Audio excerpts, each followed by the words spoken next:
السلام علیکم پیارے بچوں، آج ہم سبق مواخات کی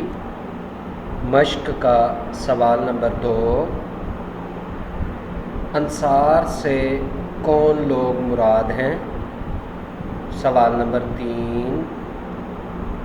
مہاجرین سے مراد کون لوگ ہیں۔ ان دو سوالات کے بارے میں آج کے سبق میں ہم پڑھیں گے۔ پیارے بچوں، آپ کی اسلامیات کی کتاب کے صفحہ نمبر 27 پر آپ دیکھیں گے، یہاں سے یہ سوال شروع ہوتا ہے۔ مہاجرین سے مراد مکہ مکرمہ کے وہ مسلمان ہیں جنہوں نے کفار مکہ کے ظلم سے تنگ آ کر مکہ مکرمہ سے مدینہ منورہ کی طرف صرف اللہ تعالیٰ کی رضا کی خاطر ہجرت کی۔ یعنی یہ وہ مسلمان تھے جو مکہ مکرمہ میں پہلے سے رہتے تھے، لیکن چونکہ وہاں پر کفار زیادہ تھے اور مسلمان کم تھے، تو کفار جو تھے وہ مسلمانوں پر ظلم و ستم کرتے تھے، مسلمانوں پر بہت زیادہ ظلم کرتے تھے، یکتا پرستی کی وجہ سے، ایک خدا کو ماننے کی وجہ سے، ایک اللہ کو ماننے کی وجہ سے کفار مکہ جو تھے وہ مسلمانوں پر بہت زیادہ ظلم کرتے تھے۔ تو ان کے ظلم سے تنگ آ کر اللہ کی رضا کی خاطر، اللہ کی خوشنودی کی خاطر، اللہ تعالیٰ کے دین کی خاطر انہوں نے مکہ سے مدینہ منورہ کی طرف ہجرت کی۔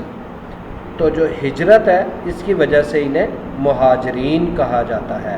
مہاجرین جو ہجرت کر کے آئے مکہ سے مدینہ کی طرف۔ یہ لوگ اللہ تعالیٰ کے حکم سے ہجرت کر کے بے سر و سامانی کی حالت میں مدینہ منورہ پہنچے۔ بے سر و سامانی یعنی ان کے پاس کسی قسم کا کوئی سامان نہیں تھا، بالکل خالی ہاتھ تھے، وہ بالکل خالی ہاتھ جب وہ مدینہ پہنچے تو اس حالت کو بے سر و سامانی کہتے ہیں، جب بالکل خالی ہاتھ ہو۔ تو یہ لوگ اللہ تعالیٰ کے حکم سے ہجرت کر کے آئے تھے اور بے سر و سامانی کی حالت میں مدینہ منورہ پہنچے۔ ان میں کچھ صحابہ کرام مالدار بھی تھے، یعنی ان کے پاس مال و دولت تھی، ان کے مکہ مکرمہ میں گھر، عزیز و اقارب اور دوست احباب بھی تھے، مگر یہ لوگ جب ہجرت کر کے مدینہ منورہ آئے تو خالی ہاتھ تھے، یعنی مالدار ہونے کے باوجود یہ سب کچھ اپنا مال دولت، گھر بار، عزیز و اقارب، رشتہ دار سب کچھ چھوڑ کر یہ مکہ سے مدینہ ہجرت کر کے آ گئے۔ مدینہ منورہ کے مسلمانوں نے مہاجرین کی بھرپور مدد کی، یعنی جو ہجرت کر کے آئے تھے چونکہ وہ بے سر و سامان تھے، خالی ہاتھ تھے، ان کے پاس کچھ نہیں تھا، تو پھر مدینہ منورہ کے جو مسلمان تھے انہوں نے ان مہاجرین کی جو ہجرت کر کے آئے تھے ان کی بھرپور مدد کی، ہر طرح سے مدد کی ان کی۔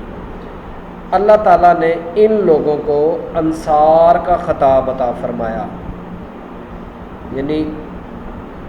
مہاجرین وہ لوگ تھے جنہوں نے ہجرت کر کے جو خالی ہاتھ مدینہ منورہ پہنچے تھے، پھر مدینہ منورہ میں جو مسلمان تھے انہوں نے ان خالی ہاتھ مہاجرین کی، جو مہاجرین مسلمان آئے تھے، ان کی بھرپور مدد کی۔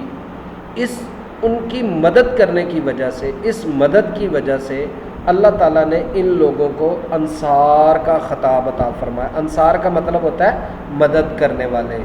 یہ نصر سے نکلا، نصر ہوتی ہے مدد۔ اذا جاء نصر اللہ، جب اللہ تعالیٰ کی مدد آ گئی تو مدد کرنے والے کو انصار کہا جاتا ہے، جنہوں نے مدد کی تھی ان کو انصار کہا جاتا ہے۔ ویسے مدد کرنے والے کو ناصر کہا جاتا ہے، لیکن چونکہ یہ زیادہ تھے، زیادہ لوگ تھے، تو یہ جمع کا صیغہ ہے، یہ جمع ہے، انصار